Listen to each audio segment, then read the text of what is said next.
mayong hapon sa tanan. Salamat kayo sa atong bisita gikan sa Pigkawayan, layo ning ilahang lugar. Pero kaning Pigkawayan, permerong lungsod na sa gikas Cotabato City, no? Permerong lungsod. Kami sa una katong sige pa ko biyahe sa Davao kay among regional office sa Davao man.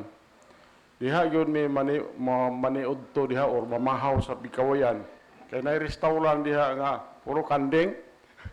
Dito yung mga on. So, salamat kay natin mga bisita dire o gahapon nagpadayon atong trucks distribution dito ta sa Boulevard. Naghan mig hapon ang atong trucks. Mga 11 may kabuok. Dito silang mga sakop ni Nene, silang Bibi, silang Bia, tuwa dito silang Tricia, tuwa dito Kuyog Namo, silang Jok, Jik, lang Bing, ang drive si Jade, dito po silang Orange, dito mga bata, o Kuyog po si Lisa, Naghami ay 11 may kabuok. Then, ang sulwining hapon nilang sa atong choir directress, duha ilang na save. Dayon, kuyog silang yan. Ang tihatag ng trucks nila si Doydoy. Hadlock ko na sila si Doydoy mga hatag trucks. Kaya dako ko kayong bata. Hadlock. Hadlock na sila. So, salamat sa snacks food. Snacks ng atong snacks og salamat nga nagampo man ko gabi ni Ma'am Helen Biskutso. Nagampo ko gabi kay murag duha na siguro ka Domingo wa siya kasimba. Tuni ampo ko pastilan birthday day niya mo tong wala mo simba sa ahon. Basta mo simba ka diri ma-birthdayhan gyud ka diri. Salamat nga ni siya karon. Ala siya karong kahaponon. So, mao na itong pasalamatan kayo ang tag-usa ang basig mahuman-human na ng Wapatakabalos Development karon sa Middle East kay si Trump tuwa sa China. Ni uli naman siguro. Watakabalo kung sa development karon. Mamonitor na po nato karon ang Middle East. Then siguro kamo kabaluman mo nga samok ang atong Senate pero murag na linaw-linaw na gamay. Okay, so much for that. Manindog ta atong basahon na naadiha sa screen.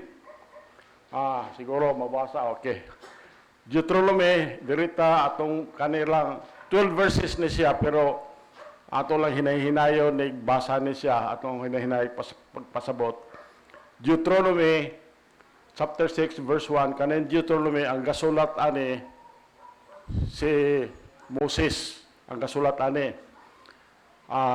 Natural, si Moses, giyahan siya sa Holy Spirit, nga mao na isulat.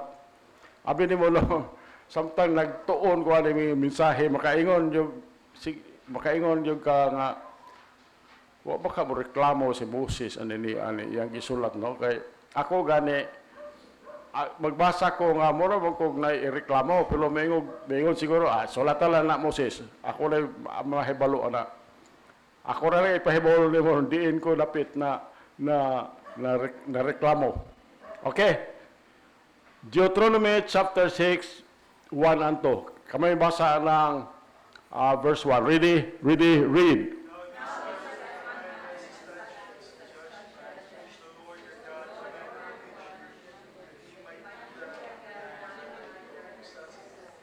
Okay, verse 2, go.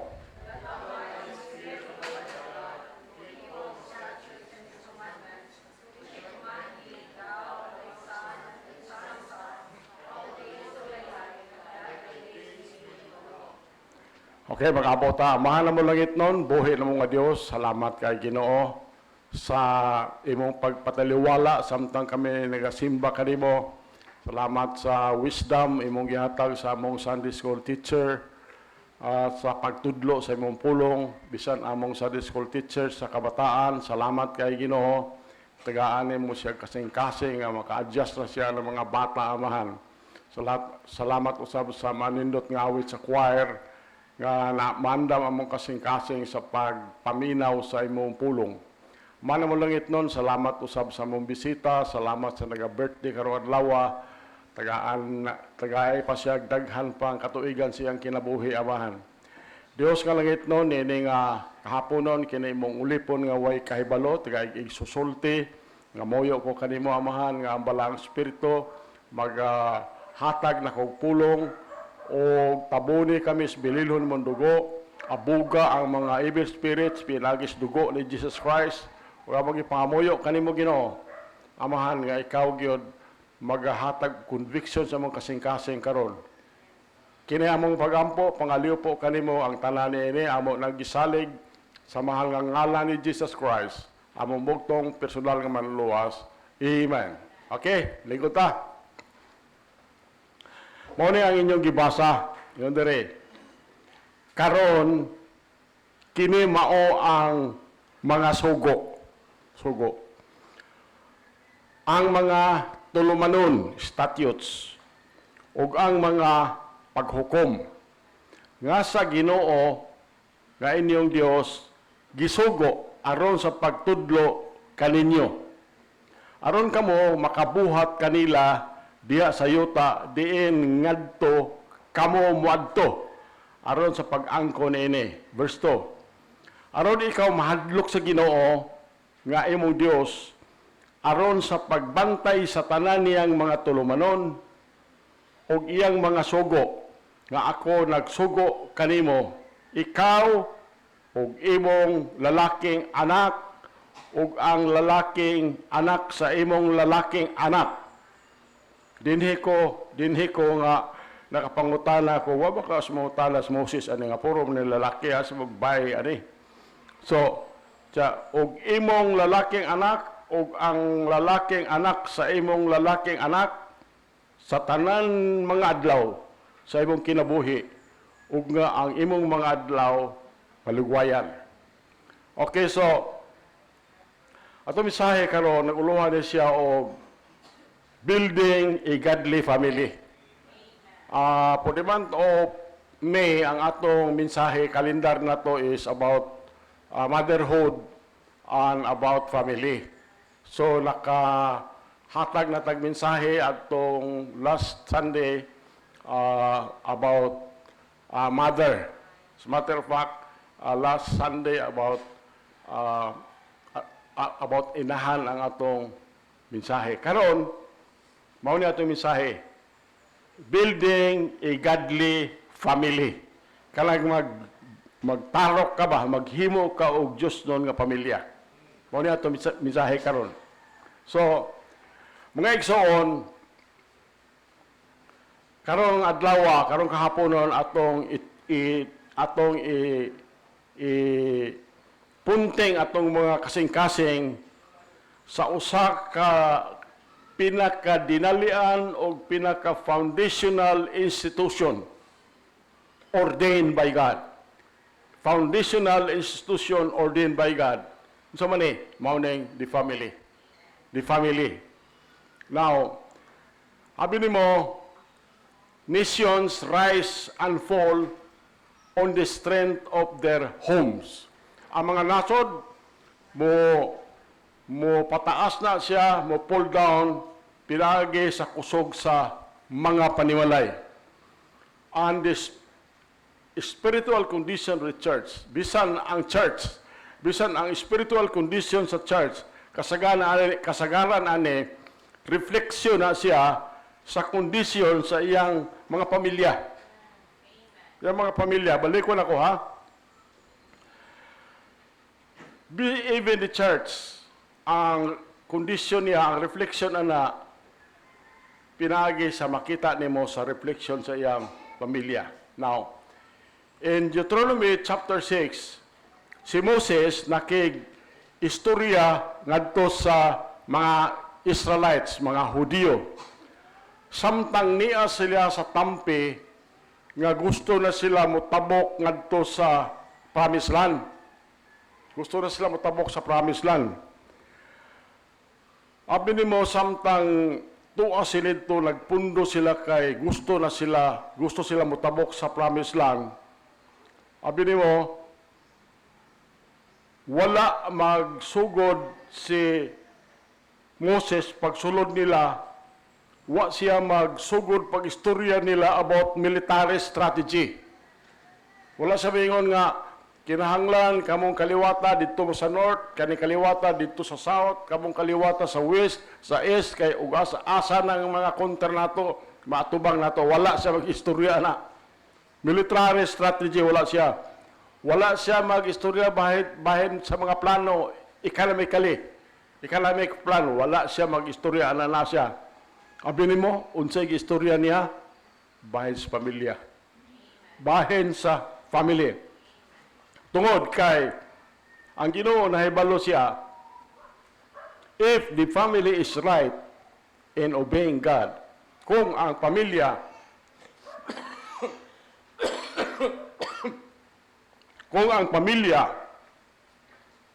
matarong ang iyahang pagsunod sa Ginoo, ang nasod makabarog. Ang nasod makabarog. So karon atong basahon kaning 12 verses of Deuteronomy from the Word of God in this message. Okay, mao na atong basahon. Number 1, a godly family is built on the fear of the Lord. Ang Diyos nun nga pamilya, gimugna na siya pinaagi sa kahadlok na sa Ginoo. The foundation of every strong family, dili bahandi. Balik ko na ko. Ang pundasyon sa matag lig-on nga pamilya, dili ni bahandi. Dili education. Dili unsay iyang influence ngadto sa laing tao. Abi nimo ang pundasyon sa lig-on nga pamilya mao kaning fear of the Lord. Amen. Fear of the Lord. Mao ni atong ibasa diri sa Deuteronomy 6:2 ingon siya, that thou mightest fear the Lord. Ingon dito, ingon diha, aron ikaw mahadlok sa Ginoo nga imong Dios. Now, the fear of the Lord, ang kahadlok na sa Ginoo, dili ni terror. Dili terror nga mahadlok ka kay bunalan ka, mahadlok ka kay kung makasala ka, unsaon ka. The fear of the Lord is not terror, but reverence. Kalawang mayong ka nga, doon ako'y kahadlok sa Ginoo, ambot pasabot nga, dako kayo ang atong pagtahod sa Ginoo. Dako kayo ang atong pasidungog sa Ginoo. Lalom kayo ang atong pagrespeto sa Ginoo. That is fear of the Lord. Dili ni kanang makadungog kag pulos Ginoo kurog ka. It's not that. Balikon ako, the fear of the Lord is not terror, but reverence, honor, and deep respect. Ang buot pasabot ani niya siya, God is central in the home. God is central in the home. Dili ba siya afterthought? Nga ang Ginoo dili bitaw nga ay nakauna-una ka na problema, ay nato ti Ginoo. Dili ingon ana. Ang buot pasabot ani is that God is central in the home. Tanawa ra gud ning generalized emphasis sa atong gibasa kaniha. Ingon dito, thou o ikaw. Dayon, ingon dito, thy son, ang imong mga anak. Thy sons, grandchildren. So, masabtan nato that God's plan, ang plano sa Ginoo, dili ni individual salvation, but generalization ang gi-emphasize sa Ginoo. Generalizational faithfulness Mao na ang gi-emphasize sa Ginoo. So, unsa may application ani diri nato? Ang application. Parents must lead the family spiritually. Mao na ang application ani. Children must see authentic faith. Ang mga anak makita og gid nila nga tinuod gutong pagtuo sa ilang ginikanan. Authentic faith.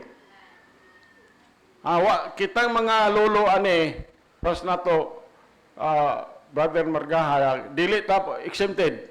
Dili ta exempted sa mga lolo. Ang mga lolo, grandparents by lucky ni must pass down wisdom. Kitang mga lolo ato jud ning ay isulti nila unsay kaalam nga naa nato kitang mga lolo.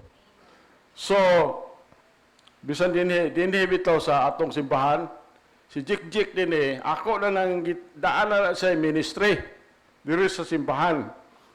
Pagkahapon ana og Berkules, siya guna manirado anang dako gate din ha. Mauna nga og mauli mo nana sa Jik diha nag-atang na diha kay ang tanang og mahurot mo panguli na siraduan na niya. Mo na yang ministry. So a family that fears God is a family that is stable. Balik ko na ko. The family that fears God is a family that is stable, that is blessed and enduring. Mga padayon gina siya. Kanang pamilya na dunay kahadlok sa Ginoo. Number 2.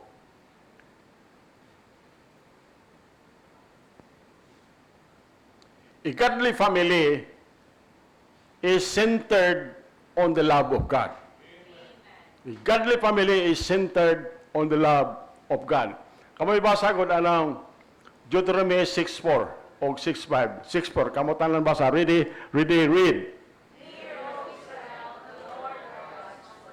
Verse 5 go.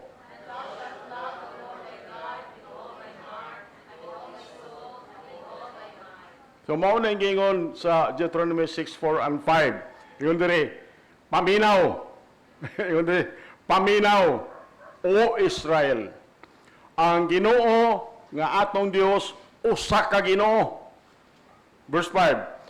Ug ikaw muhigugma sa Ginoo imong Dios pinaagi sa tibuok nimong kasing-kasing ug pinaagi sa tibuok nimong kalag ug pinaagi sa tibuok nimong kusog. See? So, this is the greatest commandment. Mao ni ang dako kaayong mando sa Ginoo. Tanawa ra gud ni siya. Notice, kumplito gyud. Kumplito gyud ang istorya ani niya siya. Ingon diri, all thy heart. Sa ato pa, tibuok nimong pagbati, your emotions. All thy soul. Yun diya. Sa ato pa, ang tibuok nga imong pagkatao sa sulod, nasa imong kalag. Ingon diri, all thy might. Sa ato pa, ang tanan nimong kusog o tanan nimong resources. Mauna na siya. So, ang Ginoo is not asking for a portion. Ang Ginoo wala ni maghangyo ni mga party lang, ang party lang. He is asking for everything. He is asking for everything. A family cannot be united if God is not at the center of their love. You see? Balik ko na ko. A family cannot be truly united if God is not at the center of their love. So, sa may application ani niya siya. Love for God must come before love for anything else. Mao na application nato para nato. Balik ko na kong application ha. Love for God must come before love for anything else. When families love God first, kung ang pamilya mahigugma sa Ginoo primero, relationship fall into proper order. ang relationship will fall into proper order. Love for God produces love for another. So, ingon ana nang ingon sa pulong sa Ginoo, a godly family is centered on the love of God. So, number 3, a godly family is committed to teaching God's Word. You see, a godly family is committed to teaching God's Word. Okay, atong basahon ng Deuteronomy 6, 7, 8, 9. Okay, kamoy basa lang verse 6. Ready? Read. Verse 7, go.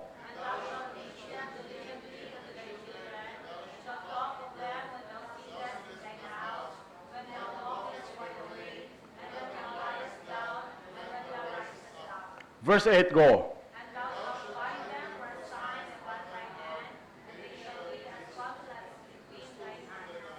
Verse 9, go.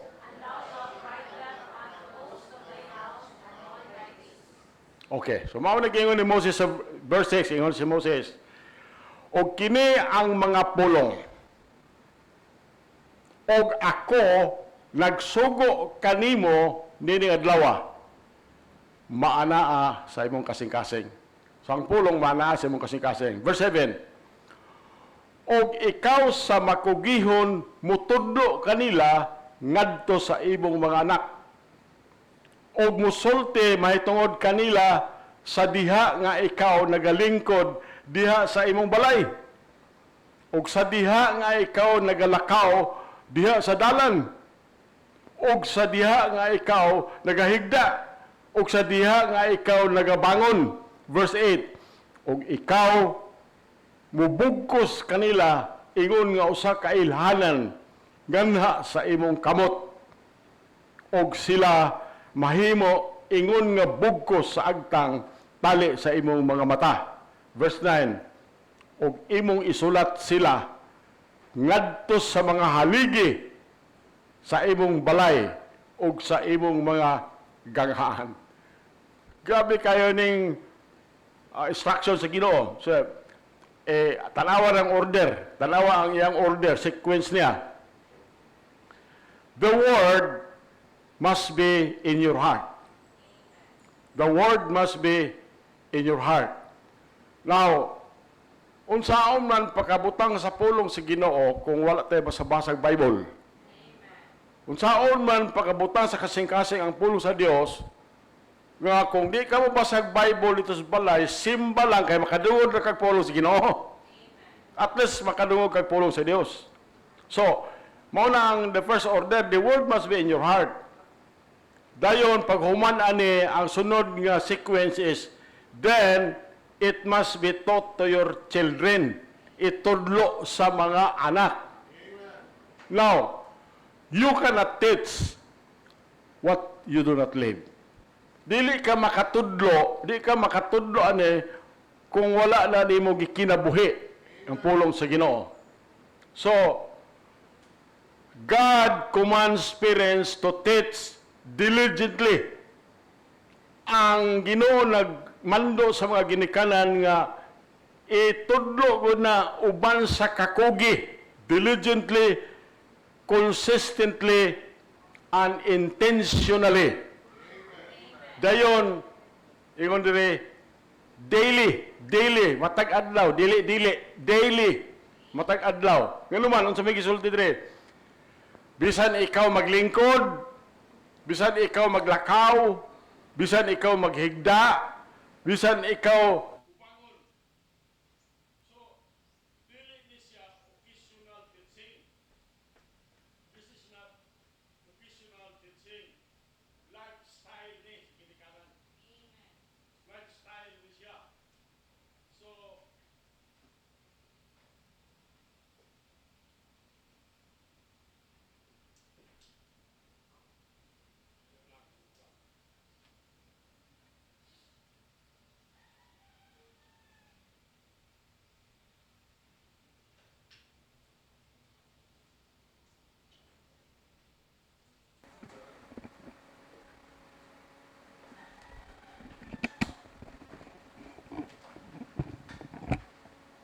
Okay, thank you. So, balik ko na ko itong akong giingon sa ikatulong nga sequence ang pagtudlo daily. Kaya nga naman, kung ikaw galingkod, kung ikaw galakaw, kung ikaw gahigda, kung ikaw nimbangon. So therefore, masabtan na to, this is not occasional teaching. It is a lifestyle. Lifestyle na ngadto sa mga bata. Unsa may mga practical ways anini ang makita na to. Kung mahimo na ay family devotions. Na ay family devotions. Kami kaniadto do nami anay family devotions kaniadto mga bata wa pa mga eskwela sa lain-laing lugar. Dayon kada importante kayo. Mag-ampo sa dili pa mangaon.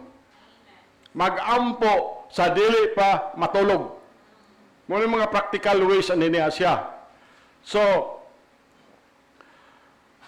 imong i-discuss ang Ginoo sa matag-adlaw nga sitwasyon. Meaning, living out biblical principles at home. Kaya ingon dito, and thou shalt write them unto the post of thy house.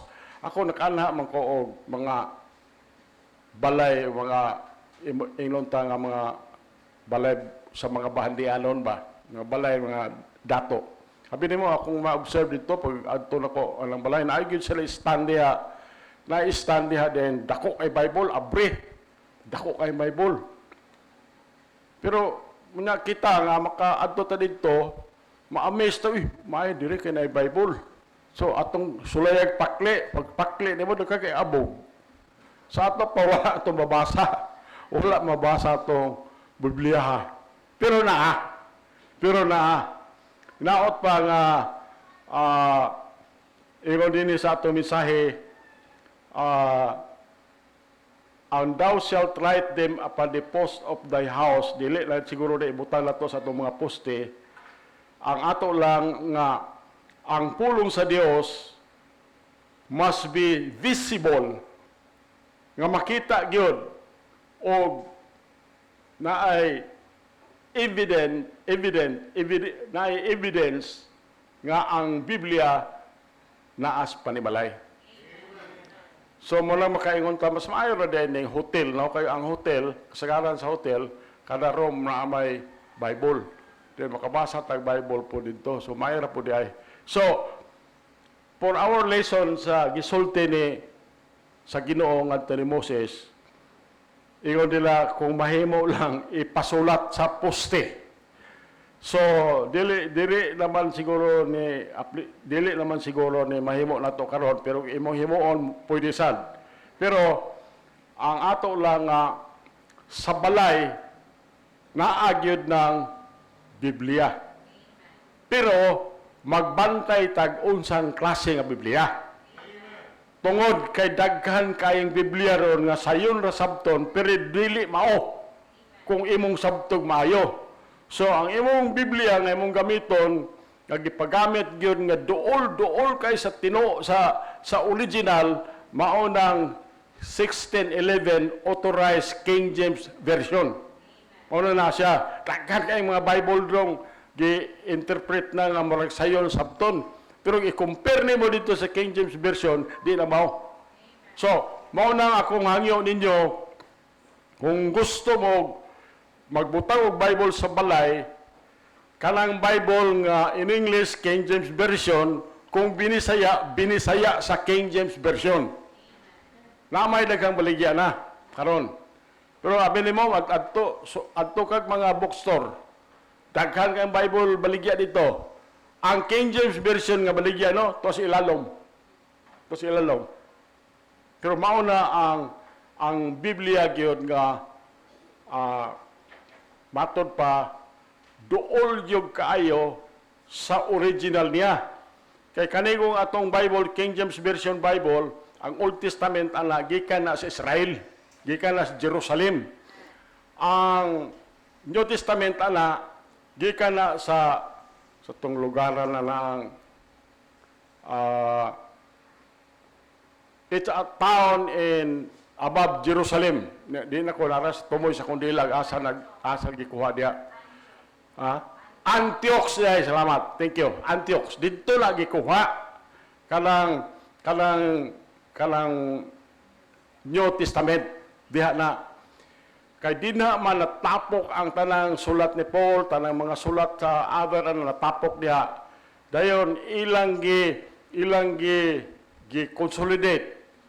Matod ba na ang lahi-lahi lang 95% gyud pareho sila tanan. 95%. Kalang dili King James Version Bible gihimo na dito sa Vatican. Ang uban na gihimo sa Egypt, Alexandria. Nagahimo. Og diha sa Alexandria daghan diha mga Gnostics na dili mo Ginoo. Diha lagi ka ng uban. So, mao na atong maistorya diha kaninyo kung magbaton mo Biblia diha sa inyong balay, inyong palimalay. Number 3 point is, the godly family is committed to teaching God's Word. Okay, mao ni ang number 4. A godly family must guard against forgetting God. So, a godly family must guard against forgetting God. Okay, kamoy basa ng Deuteronomy 6, 10 and 11. Verse 10, kamoy basa. Ready, read.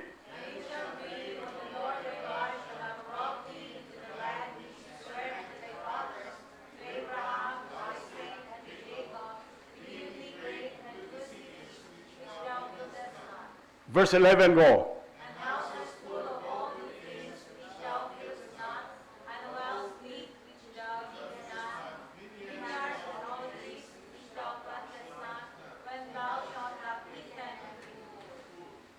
Ilibin natin yung basa, no? Verse 12, go.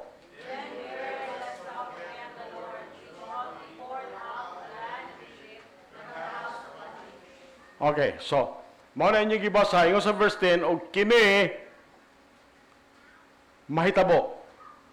Sa diha nga ang Ginoo nga imong Dios midala na kanimo ngadto sa yuta nga siya nanumpa ngadto sa imong mga amahan ni Abraham, ni Isaac ug ni Jacob aron sa paghatag kanimo og dagko og nindot nga mga syudad nga ikaw wala mitukod. Ha? Dagko og nindot nga mga syudad nga ikaw wala mitukod. Verse 11. Og mga balay nga puno sa tanang maayong butang nga ikaw wala mipuno. Og mga tabay nga gikalot nga ikaw wala nga mikalot. Mga parasan og ulibong mga kahoy nga ikaw wala mitanom. Sa diha nga ikaw magakaon ug mabusog na nan mo ni pagbantay basin ikaw makalimot sa Ginoo nga mipagawas kanimo gikan sa yuta sa Ehipto, gikan sa balay sa pagkaulipon. Paulit bantayanan gud ni nato kayo. One of the greatest dangers to a family is not persecution. Balik ko na ko. One of the greatest dangers to any family is not persecution, but forgetfulness. Forgetfulness. Abili mo ingon ani ba? Kung naana ang daghang kayong panalangin with blessings and grace, ang dependence diya sa Ginoo kasagaran mo bahar, mo decrease. Dependence often decrease. Ang Israel, hapit na sila mudawat sa mga andam si Ginoo alang nila. Great cities, houses full of good things. Yun dito, wheels, mga tabay, they did not dig. Kaysa ang tabay sa una, kaluton paman. Vineyards, they did not plant. So, the warning is very clear. The warning is very clear. Do not forget God. Do not forget God. So, unsa may application ani niya siya? Yun ani siyang application ani niya siya. Prosperity can lead to spiritual neglect. Kailangan mo prosper na atong pamilya, mulambo na atong pamilya, kasagalan na, mudala na nato nga, dili na ta magpakabana sa Ginoo.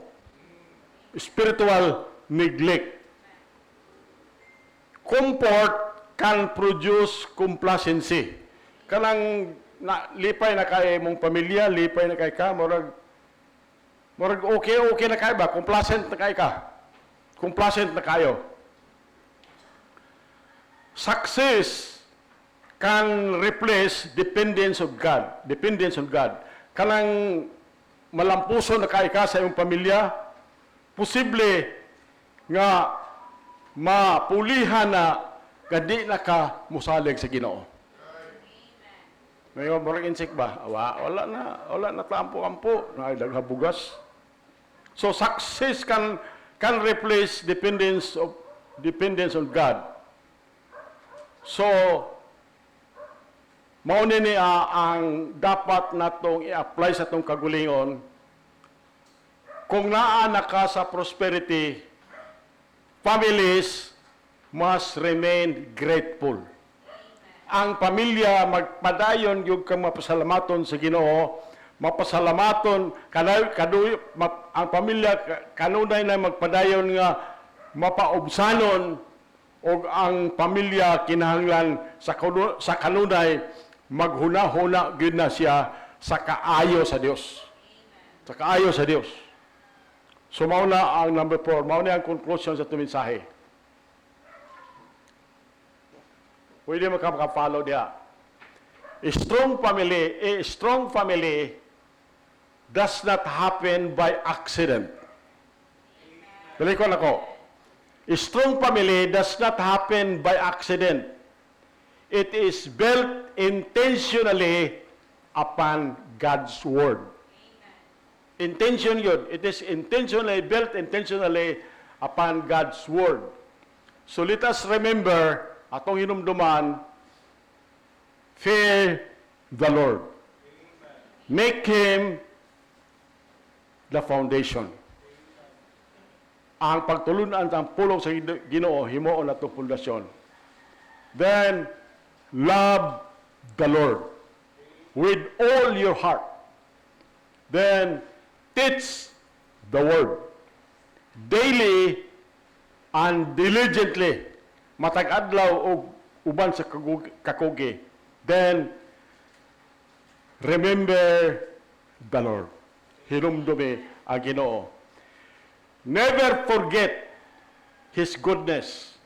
Mao ning gi-declare ni Joshua later on, ingon dili si Joshua, as for me and my house, we will serve the Lord. Mo na ingon ni Joshua. So, that is the declaration every family kung mahimo mo atong buhaton. So mao ni ang final natong tambag sa matag usa. Parents, lead your homes spiritually. Children, mga anak, honor and obey your parents. Families, make Christ the center in the family. If your home is not where it should be today, the good news is this. Kung di ang imong pamilya, dili pa ingon ani, mao ni ang maayong balita. God restores. Ibalik na sa Ginoo. God restores, God renews, and God rebuilds. So, let us commit today our homes, our hearts, and our families to the Lord. Lindog ta, mag-ampo ta. Langit no lamang amahan, nagpasalamat mi kanimo sa imong pulong. Amahan, nangamuyo mi kanimo amahan. Liguna ang among mga pamilya, Lord. Tabangi mi, Lord, nga doon na may kahadlok diha kanimo. Tabangi mi, Lord, nga naa kanunay among gugma diha kanimo. Ug tabangi mi, Lord, nga makaalagad mi kanimo faithfully. Unta man kaning among mga panimalay, mahimo ning lugar diin ang imong ngalan mapasidunggan gayud ug ang imong kamatuoran buhi gayud sa tatagsa namo panimalay. Amahan, raise up a godly generations from our families. Kining talalamahan amo ning giampo ug gisalig sa ngalan ni Ginoong Kristo among bugtong personal manluwas. Amen. Okay, malingkod ta. Okay, salamat sa pulong sa Ginoong nawali karon. Amen. Okay, let's have our last song, and after this, we're going to have our closing prayer. And for that, atong hangyon si Brother Jimbo to end the service with a closing prayer. Amen. Kaya kung hangyon na matagastawan sa again, to please rise as we sing our last song. And we're going to sing... We're going to sing Jesus is the Joy of Living. Amen.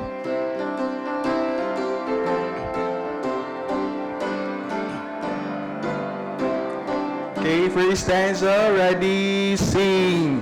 Jesus is the joy of living. He's the King of life to me. And to Him all I'm giving. He's forevermore to me. Amen.